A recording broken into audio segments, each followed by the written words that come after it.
Amigos y hermanos, es un gozo saludarles y desearles todo tipo de bendiciones en el nombre del Señor Jesucristo. Les invito a que me acompañen en la lectura de la palabra del Señor. La carta del apóstol Pablo a los Romanos, capítulo 1. Romanos, capítulo 1. Por favor, leamos desde el versículo 1 al 4 y nos detenemos en el 4 para que trabajemos allí en la gracia del Señor, ¿no?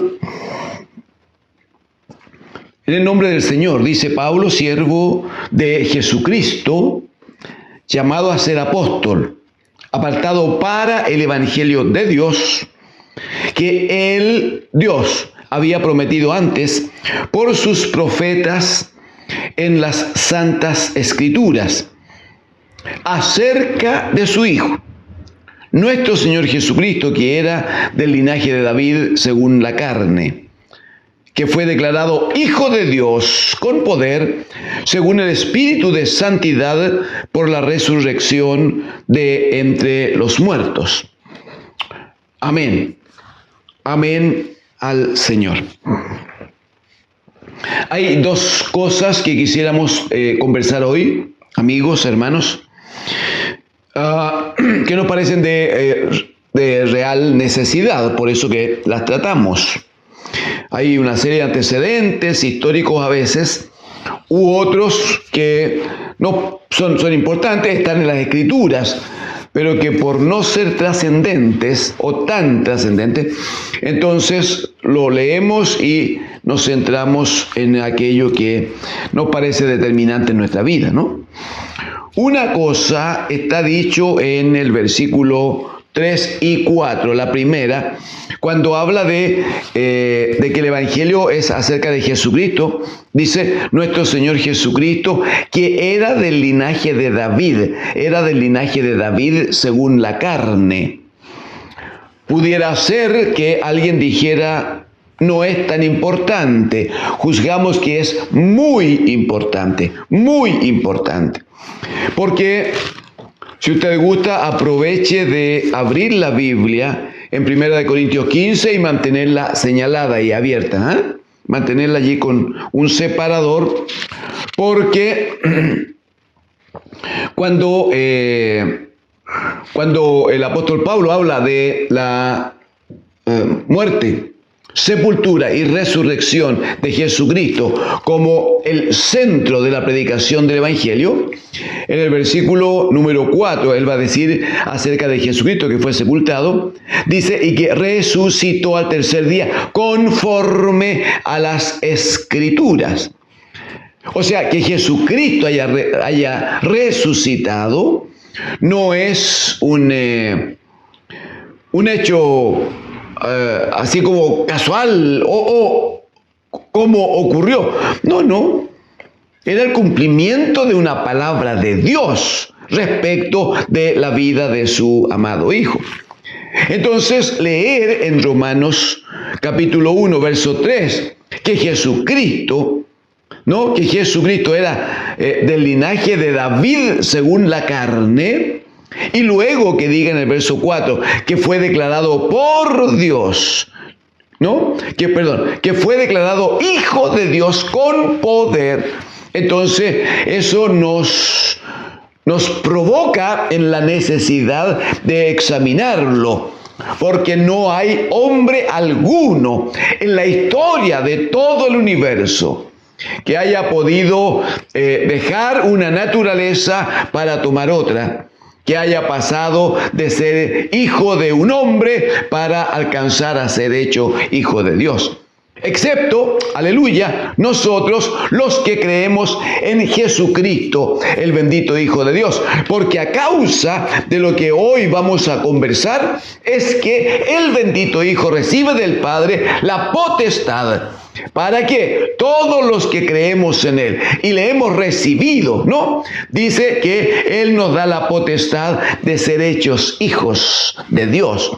Sí, pero lo que nosotros vivimos, lo que nosotros alcanzamos y alcanzaremos es como consecuencia de lo que pasó con Cristo, porque ese es el punto. brevemente acompáñenme a Mateo en el capítulo 1, hermanos. Mateo en el capítulo 1. Y los primeros 17 versículos no son de lectura muy usual. Alguien dice, no, pues cansador, es molesto, tanto nombre, algunos nombres no resultan de fácil pronunciación. Sin embargo, hoy necesitamos ver dos o tres cositas. Comienza Mateo capítulo 1, verso 1, diciendo libro de la genealogía de Jesucristo. Lo primero que dice, hijo de David, hijo de Abraham.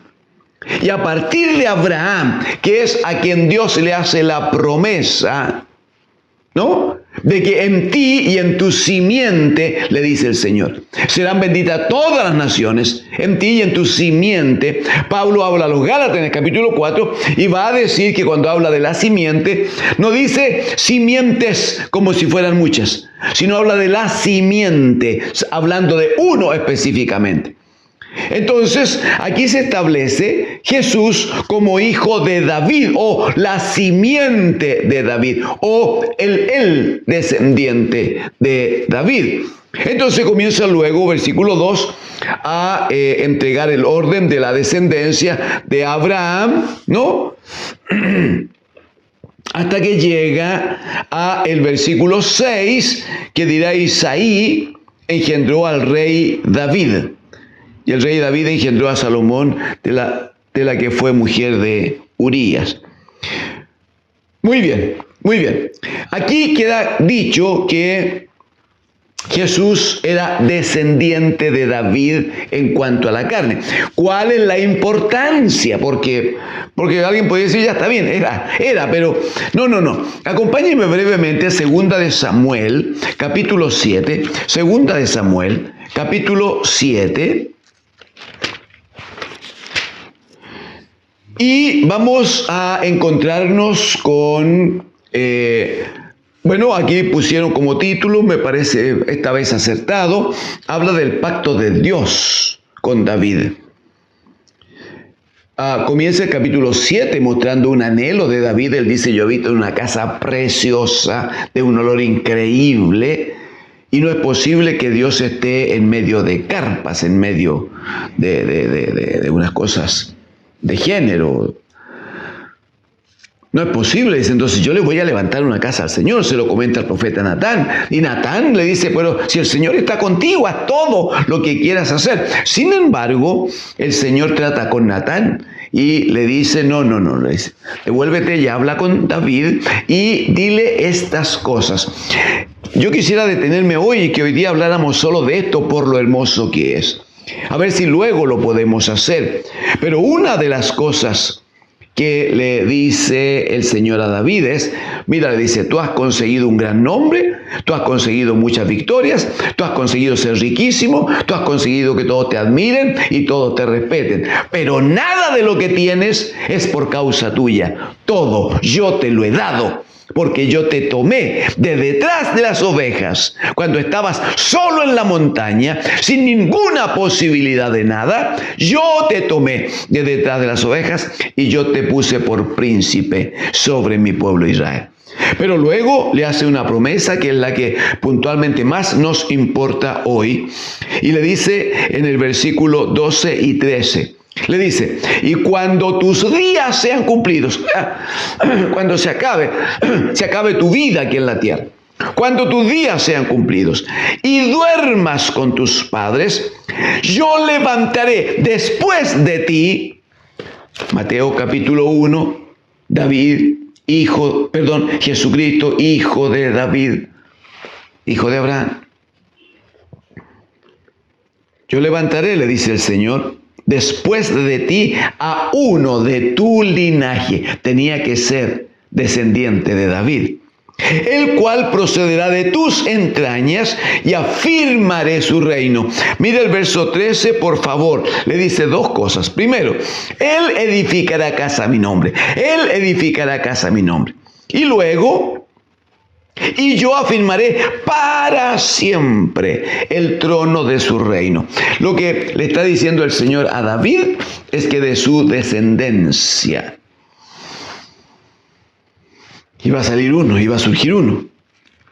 Y ese iba a cumplir dos anhelos que estaban en el corazón mismo de Dios. Lo primero es que Él le iba a levantar un gran templo, una gran casa, donde el Espíritu de Dios habitara eternamente y para siempre. Aleluya, quiero decirle que ese templo es el cuerpo del bendito Hijo de Dios. Lo explica San Juan en el capítulo número 2, cuando el Señor va y echa fuera a los mercaderes. Entonces Él dice, derriben este templo y yo en 3 días, dice, lo voy a levantar. Estaba hablando de su muerte precisamente, su sepultura y su gloriosa resurrección. El verdadero templo que el Hijo levanta al Padre es su cuerpo que es la iglesia del Señor. Pero lo segundo que también estaba en el anhelo eterno de Dios es que Él le dice, yo le voy a entregar un reino eterno y para siempre. Eterno y para siempre. Quiero decirle que de eso conversaremos los próximos días, porque de toda necesidad que lo repasemos o lo aprendamos si es que no lo habíamos visto con claridad antes. Vuelva conmigo entonces, por favor, a Romanos capítulo 1. El versículo 3, acerca de su Hijo, dice nuestro Señor Jesucristo, que era del linaje de David, según la carne. Ya entendemos que debía ser del linaje de David. Ya sabemos que había promesa de Dios para ese descendiente de David. Entonces, de hecho, cuando los enfermos, algunos ciegos, especialmente Bartimeo y otros, cuando requirieron ayuda del Señor Jesucristo, el grito de ellos era: Jesús, Hijo de David, ten misericordia de mí. Pero este Hijo de hombre, entonces, Hijo de David, fue declarado, dice el verso 4, declarado Hijo de Dios con poder, según el Espíritu de santidad, dice, por la resurrección de entre los muertos. Lo que está diciendo en el verso 4 es que la acción de Dios, la participación del Espíritu mismo de Dios, que fue lo que provocó la resurrección de Jesucristo el Señor. La Escritura va a decir, lo vamos a leer luego, que Dios, dice, con poder, le levantó de entre los muertos. Él le tomó de entre los muertos, Él le levantó. Sí, pero eso lo hizo este Espíritu de santidad, el Espíritu de Dios. La presencia de Dios se manifestó en Cristo y lo levantó de entre los muertos. Entonces, cuando dice declarado Hijo de Dios con poder, está hablando de este poder de resurrección, el poder de aquel que da vida a los muertos. Aleluya. Y llama las cosas que no son como si fuesen, dice la Escritura.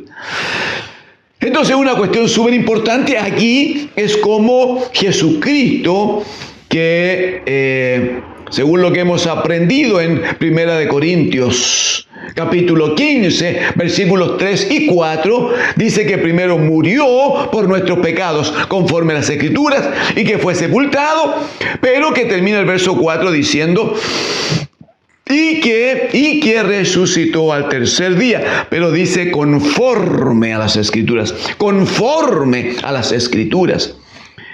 ¿Por qué es tan interesante que sea conforme a las Escrituras? Porque Jesucristo vino a cumplir todo el programa, todo el proyecto que Dios el Padre tenía para nuestra redención. Jesucristo lo que hace no es traer un programa propio, personal, para ver cómo funciona e irlo acomodando en el camino. Alguien dijo con sabiduría que cuando Jesucristo, el bendito Hijo de Dios, llega a la tierra, Él traía una agenda bajo su brazo. Pero no es agenda como la que nosotros usamos, que vamos registrando lo que haremos mañana, lo que haremos esta tarde o lo que podríamos hacer la próxima semana, si Dios lo permite. No, su agenda venía absolutamente escrita, todo lleno. Sabía Él lo que debía hacerse, dónde comenzar y dónde terminar. Por eso que el Señor dice, yo nada hago si el Padre no lo ordena, nada digo sino las palabras del Padre que Él ha puesto en mi boca. O sea, él no procedía sino bajo un gobierno permanente y absoluto del bendito Dios de los cielos. Pues bien, el punto es que Jesucristo, que muere, es sepultado ahora, aleluya, según el poder de santidad que operó en él, con poder es levantado de entre los muertos, pero conforme a las Escrituras, conforme a las Escrituras. ¿Por qué no me acompaña, por favor, al Salmo número 16? Salmos número 16. ¿Por qué es que Jesucristo resucitó conforme a las Escrituras? Mire lo que dice el versículo 8 al 10, por favor. Dice, a Jehová he puesto siempre delante de mí, porque está a mi diestra, no seré conmovido. Se alegró por tanto mi corazón y se gozó mi alma. Mi carne también reposará confiadamente, porque, versículo 10. En el 9 dice, mi carne reposará confiadamente, y explica, porque no dejarás mi alma en el Seol, ni permitirás que tu santo vea corrupción.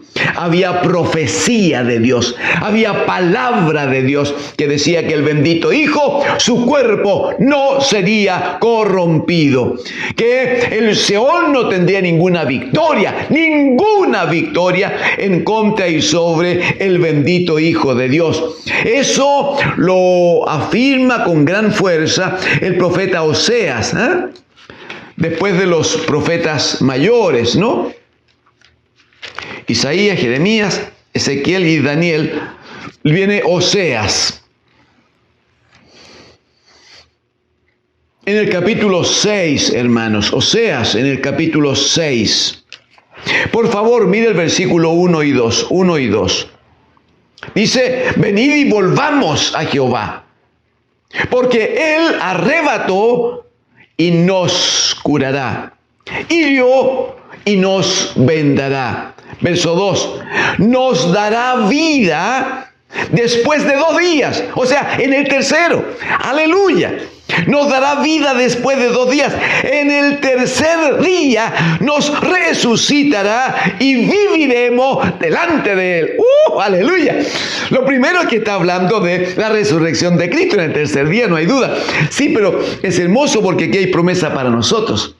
Dice que a causa de Cristo y en Cristo, dice que a nosotros nos resucitará en la resurrección de Cristo y promete que viviremos delante de Él. Como si eso fuera poco, le ruego que me acompañe al capítulo 13, también aquí en Oseas, y mire por favor lo que dice en el versículo 14. Oseas 13, verso 14. Dice, de la mano del Seol los redimiré. Aleluya. De la mano del Seol los redimiré. Los libraré de la muerte. Aleluya. Oh muerte, dice, yo seré tu muerte y seré tu destrucción, oh Seol. La compasión será escondida de mi vista. Está anunciando que en Cristo y por Cristo la sepultura no podrá retener a aquel que va a morir y que la muerte será absolutamente vencido. ¡Gloria a Dios! Entonces, pensando en que debo terminar, me acompaña a 1 Corintios capítulo 15, donde usted tenía ya ubicado, y leemos a partir del versículo 12. Para afirmar esta verdad tan gloriosa de la resurrección de Cristo en cumplimiento de la palabra del Señor. Dice, pero si se predica de Cristo que resucitó de los muertos, entonces, como dicen algunos entre vosotros, que no hay resurrección de muertos. ¿Por qué? Si no hay resurrección de muertos, tampoco Cristo resucitó. Y si Cristo no resucitó, vana es entonces nuestra predicación. Vana es también vuestra fe, y somos hallados falsos testigos de Dios, porque hemos testificado de Dios que Él resucitó a Cristo, al cual no resucitó, si en verdad los muertos no resucitan, porque si los muertos no resucitan, tampoco Cristo resucitó. Y si Cristo no resucitó, vuestra fe es vana. Aún estáis en vuestros pecados. Mire, el punto central aquí tiene que ver con eso, amigos y hermanos. Si Cristo no hubiera resucitado, el Evangelio sería una religión más, como tantas en el mundo, donde su Dios es un Dios muerto, donde su profeta o sus profetas murieron y nunca más nadie pudo contar con ellos. Y la cosa se torna terrible, allí lamentable. Pablo dice, vana es vuestra fe. Entonces, como la fe es vana, permanecéis en vuestros pecados. Sí, porque los muertos, amigos y hermanos, porque los muertos no pueden perdonar pecados. Porque los muertos no pueden liberar a nadie de la esclavitud del pecado. Porque en la religión de los hombres que tienen dioses, la Escritura va a decir en el libro de los Salmos que los dioses de los pueblos que son ídolos, dice, tienen ojos y no ven. Y a usted le consta esto, pues. Tienen ojo y no ven, tienen oídos y no oyen, tienen boca y no pueden hablar, tienen manos y no pueden aprehender nada. Y si necesitan ser llevados de un lugar a otro, tienen que ser transportados. Ellos no pueden. Si Cristo no hubiera resucitado, estaría exactamente en la misma condición de aquellos otros dioses muertos. Pero aleluya, mire lo que dice puntualmente el versículo número 20, donde cerramos este día. Más ahora, dice, verso 20, más ahora Cristo, aleluya, ha resucitado de los muertos, primicias de los que durmieron es hecho. ¿Y por qué sabemos que es así? ¿Y por qué sabemos que no hay lugar a dudas de que Cristo el Señor resucitó al tercer día? Porque el apóstol va a citar testigos de cómo es que ocurre este hecho tan milagroso, tan absolutamente trascendente. En 1 Corintios 15 va a decir a partir del verso 5 que una vez resucitado apareció a Cefas o a Pedro, ¿no? Después a los 12. Después apareció a más de 500 hermanos a la vez. Mire la cantidad de testigos, por favor, de los cuales muchos viven aún y otros duermen. El 7 dice, después aparecía a Jacobo. Después a los apóstoles, otra vez. Pero Pablo dice, pero tengo algo que contarles. Está bien que le haya aparecido a aquellos que estaban justo ahí en el tiempo en que Jesucristo muere sepultado y es resucitado de los muertos. Sí, pero él dice, un muerto no puede, algunos años después, no puede aparecerse a alguien. Y si apareciera una figura que puede provocarse en una mente un poquito afectada, pero esa figura no puede tener comunión ni relación, no puede haber una palabra, mucho menos una comisión. Entonces, ¿qué dice el apóstol? Verso 8, y al último de todos, dice, de todos los apóstoles, los discípulos, al último de todos, como un abortivo, dice, me apareció a mí. Me apareció a mí. Y si usted quiere en casa leer en Hechos capítulo 9, usted va a observar que el Saulo de aquella época iba camino de un lugar llamado Damasco y le aparece el Señor y le habla personalmente. Y le dice, Saulo, tú me estás persiguiendo. Y cuando Saulo reconoce, y cuando Saulo entabla esa relación con el Señor, termina diciéndole, Señor, ¿qué quieres que yo haga? Y el Señor trata con él y lo comisiona para ser uno de los más grandes apóstoles que han predicado el Evangelio de Cristo. Amigos y hermanos, tengo una gran noticia para usted. Jesucristo, nuestro Señor, ha resucitado. La tumba no pudo retenerle. La muerte no pudo vencerle. Jesucristo es el Señor. ha resucitado y se ha constituido, dice Pablo a los Corintios, en primicia, en el primero, no, en primicia entre muchos hermanos, entre todos aquellos que luego resucitaremos para estar con Él eternamente y para siempre. Que Dios, el Señor, les bendiga. Amén.